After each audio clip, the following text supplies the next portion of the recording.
All right, what's going on, you guys? Nick here with Nick Strength and Power. I've got a couple of interesting stories for you guys today, so let's get straight into it here. The first story that I have for you guys today, Ronnie Coleman back in the gym again. In his famous home gym, actually, there. That's his home gym in the background that he actually spent more money on than his house. I believe twice as much is what he said. Twice as much as the house is what the home gym cost. Ronnie's gym is definitely home gym goals, but I love when Ronnie posts training videos because to me, it just makes me happy to see someone like Ronnie, despite everything he's been through, all the surgeries, all the setbacks, all the injuries, all the pain that he's going through as a result of all this. But at the end of the day, he loves to train. As a pro bodybuilder, he loved to train. As Mr. Olympia, he loved to train. And even after all these injuries, he's doing what he loves to do, and he loves to train. He's really the true definition of somebody that has passion for the sport of bodybuilding and training. And it just makes me happy to see someone like that, that despite being just knocked down and knocked down and knocked down again and again and again with all these surgeries, he just doesn't let that keep him from working out, and I love that attitude. So shout out to Ronnie, man, still inspiring people over a decade after the last time we saw him on an Olympia stage. So shout out to Ronnie. Thumbs up for Ronnie, as a matter of fact. Great way to start this video out. Now, next up in the news here, Regan Grimes in tremendous shape, showing off another posing update. And I've said this a million times, but I think this is the reason why bodybuilders like Regan that get the social media game are really successful. Regan knows that he should document the entire process of his prep and not kind of hold back and hide away, but post everything, every step of the way during his journey back to the stage. So I like the fact that he's constantly posting physique updates, not hiding anything, and really putting it all out there. And I think that's part of why he's so successful, is because people like to tune in and tap in and see how he's looking leading up to a show. So obviously he looks fantastic here. Now he says in the caption, Chicago Pro or Spain Pro. So I believe he was planning on doing the Boston Pro, which got canceled, or well, postponed until June of 2021. So obviously he's not doing that. I think his best bet is probably going to be the Spain Pro, even though he's going to have to travel a little bit further. Either way, he's going to have to leave the country because he lives in Canada. So even though he's going to have to travel to Spain rather than to the United States, his odds of qualifying for the Olympia there are much higher. And I think it would really be a much more worthwhile trip for him in the sense that, again, the top three in the Spain Pro. So if you get 1, 2, or 3 in the placings, you automatically qualify for the Olympia.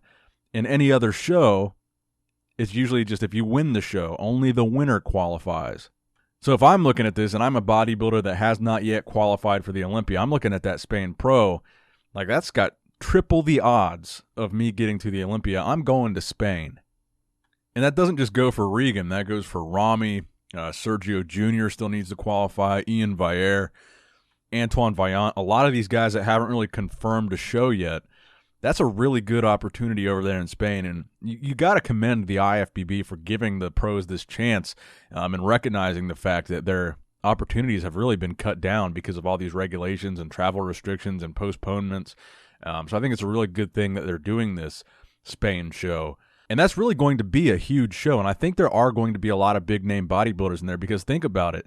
At that one show, you're going to see 3 names added to the Olympia list after that Spain Pro. So that's definitely a show you guys need to keep your eye on. That's going to be a show that I'm going to be watching and covering, and hopefully there's going to be a live stream. But that one show is going to add 3 names to that Olympia list. There's how many names on the qualified list right now? 10, 12? It's going to increase that list by like 20, 30%.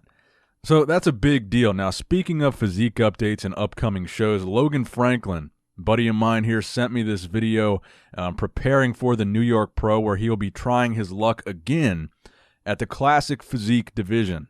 Logan made the switch from men's to classic at last year's Tampa Pro. Didn't go as planned, but it looks like he's made significant improvements between last year and this year. I mean, he's already calling out guys like Bumstead, so he's already making a name for himself. A lot of people were hating on him in the comment section when I talked about that a few weeks ago or a few months ago, whenever it happened. But hey, that's how you get your name out there, man. It makes the sport more exciting. And if you've got the physique to back it up, it's not necessarily a bad thing to be cocky. And I think at this point, Logan Franklin has a really impressive physique. And in this video, at least, it doesn't look like he really has any weak points. It looks like his legs, I mean, his legs are one of his most impressive points, I think, at least in this video. Look at the vascularity and conditioning you can see in his legs.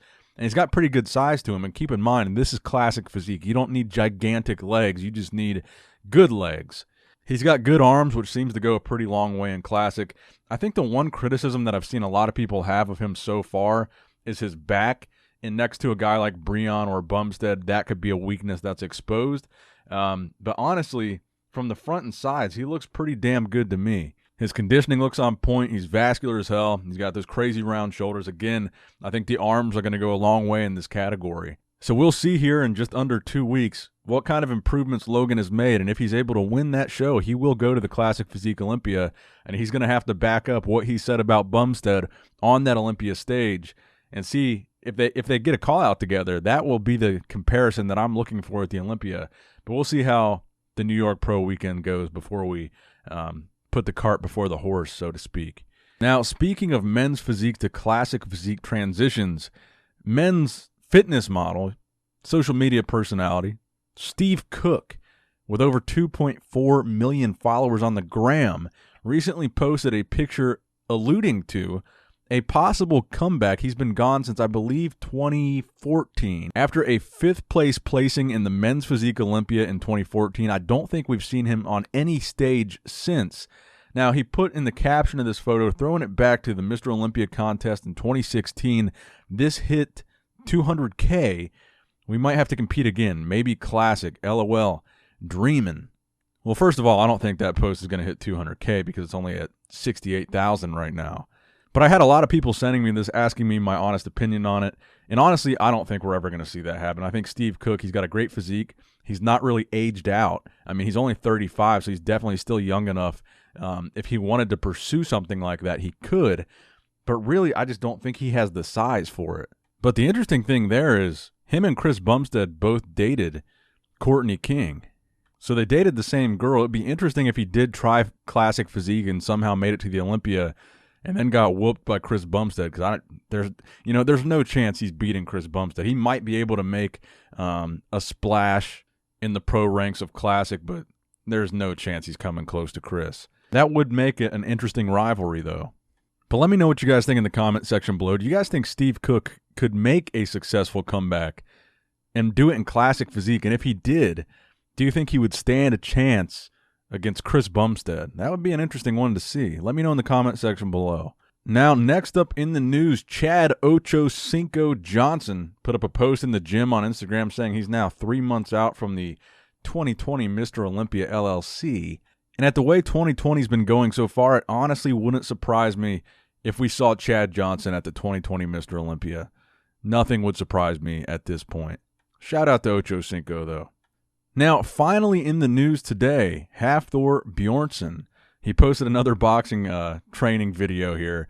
And this might have been a subtle shot to my commentary on his last training video, because I said it looked like he was moving a little bit slow. And in almost every video that I've seen so far, it looked like he's been moving a little bit slow. So the caption on this video, working on being extra slow. It's going super well.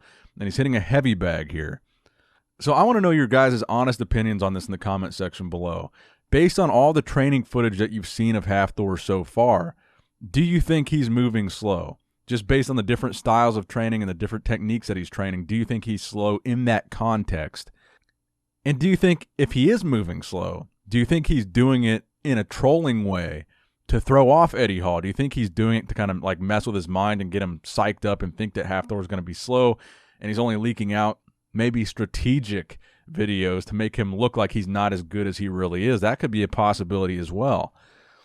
You know, Hafthor's proven to be a guy that's got some pretty good business sense, and he might be playing chess instead of checkers and thinking, 10 steps ahead and only leaking out footage that doesn't make him look good, which could be an interesting strategy. Or do you think I'm overthinking it and he's just slow? In any case, I still couldn't be any more excited for the fight in September of 2021. I'm definitely going to be watching it. I know most of you guys are going to be watching it. And I haven't really picked a favorite still. I don't know. Hafthor and Eddie, I think they're a pretty good matchup. But I am genuinely curious what you guys think about this. Do you think he's moving intentionally slow? Or do you think, I don't know, man. He is a big dude. I mean, he's almost 400 pounds. He might just be slow. He might be just playing a mental game. I don't know. I just found that caption to be extremely interesting. So that's going to wrap it up for the video today, guys. I hope you did, in fact, enjoy it. Please make sure you give it a thumbs up if you did enjoy it. That helps out a lot. Please make sure you subscribe to this channel if you have not subscribed yet already. That also helps out a lot. And as always, I love you guys. I appreciate you guys. Nick Strength and Power, signing out.